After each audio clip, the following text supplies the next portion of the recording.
What kind of person flies directly into a nuclear explosion? On purpose. Not away from it, not around it, into it. On November 1st, 1952, the United States detonated the first full-scale thermonuclear bomb in history. Its name was Ivy Mike. Its force was unimaginable. And just minutes after it tore the sky apart over the Pacific, one pilot turned his aircraft toward the rising fireball and flew straight into the radioactive cloud. Not because he was reckless, not because he had a death wish, but because he believed his crew's survival depended on it.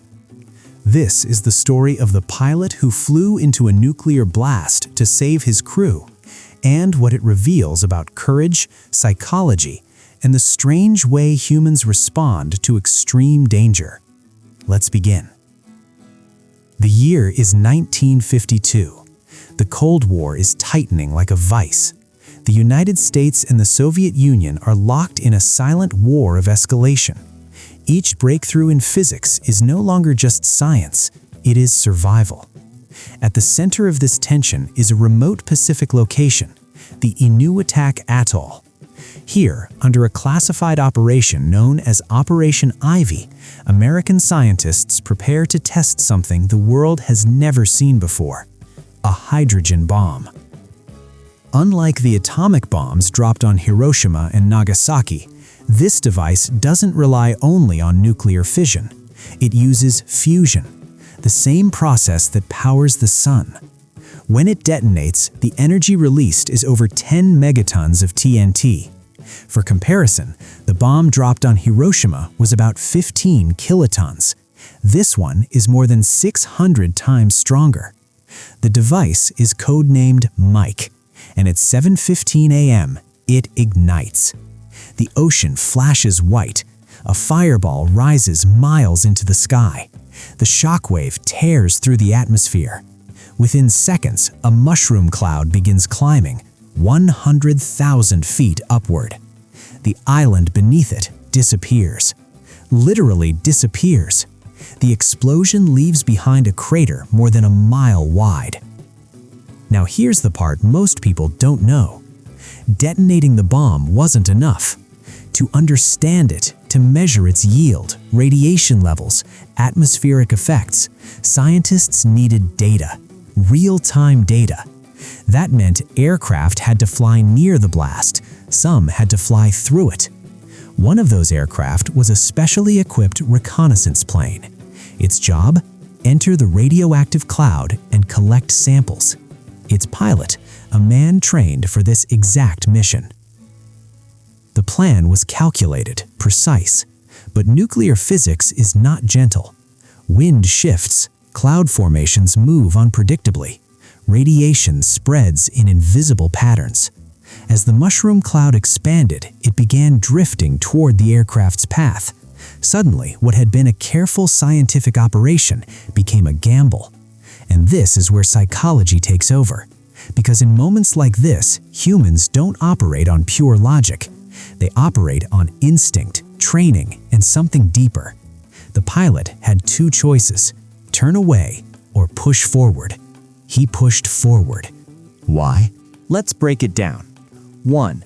The power of role identity. Humans don't just act based on fear, they act based on identity. In psychology, role identity theory suggests that people behave in ways that reinforce who they believe they are. This pilot wasn't just a man in an aircraft. He was the commander, the protector, the decision maker. In high-risk professions, military, aviation, firefighting, identity becomes fused with responsibility. When danger appears, the question isn't, "Am I scared?" It's, "What does someone in my position do?" Turning away might have saved him from radiation, but it could have compromised the mission. And if the mission failed, the crew's sacrifice, the entire operation, would be meaningless. So he leaned into the role, not because he lacked fear, but because responsibility outweighed it. 2. Training overrides panic. There's a phenomenon known as stress inoculation. When individuals are repeatedly exposed to controlled stress during training, their nervous systems adapt. Military pilots train for worst-case scenarios constantly: engine failure, combat fire, mechanical breakdowns. They rehearse them until reaction replaces emotion. By the time this pilot saw the cloud drifting toward him, his body may have felt adrenaline, but his mind was running procedures, altitude adjustments, instrument checks, radiation timing. In high-pressure environments, action reduces fear. Freezing happens when the brain lacks a script. This man had a script, and he followed it. 3. The illusion of control. Here's something fascinating. Research shows humans often overestimate their ability to control dangerous situations, especially when they are highly trained. This is called the illusion of control bias. But sometimes that bias is protective. If the pilot had focused on the scale of the explosion, 10 megatons, fusion reaction, vaporized island, he might have been overwhelmed.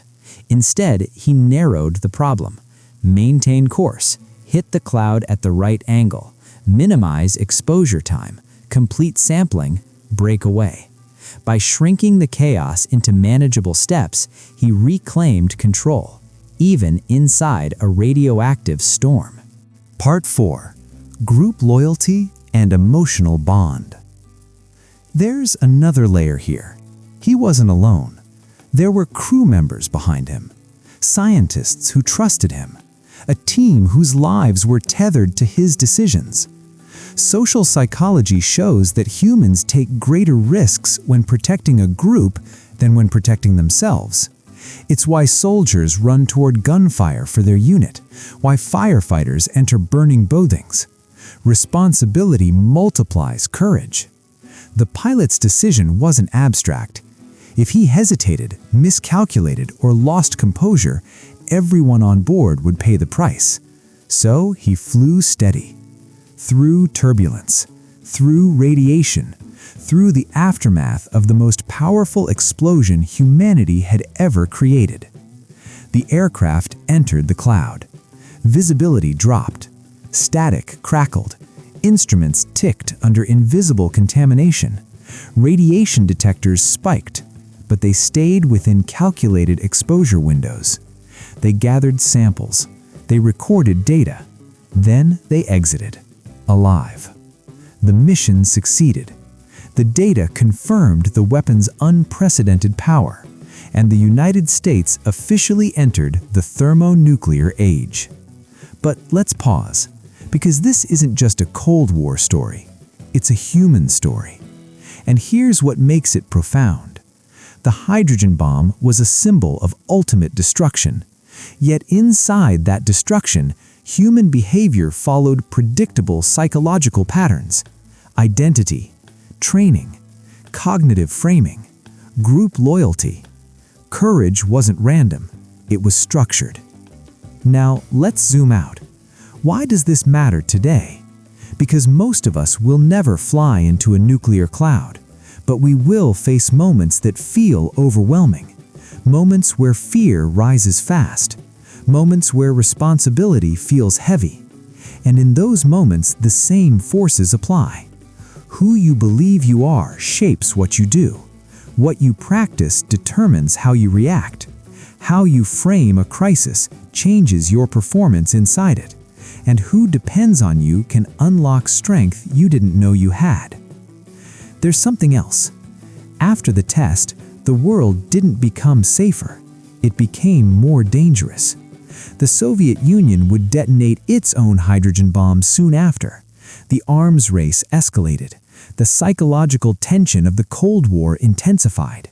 Yet individuals, pilots, scientists, engineers, continued doing their jobs inside that fear. That's the paradox of humanity. We create catastrophic power, then we rely on discipline and psychology to manage it. The pilot who flew into that cloud wasn't trying to be heroic. He was trying to fulfill a role. But history remembers those moments because they reveal something timeless. Courage is rarely loud. It is procedural. calm, calculated, and deeply human. The island at Enewetak Atoll still bears the scar of that explosion. The crater remains, a reminder of the day the sun briefly rose twice over the Pacific.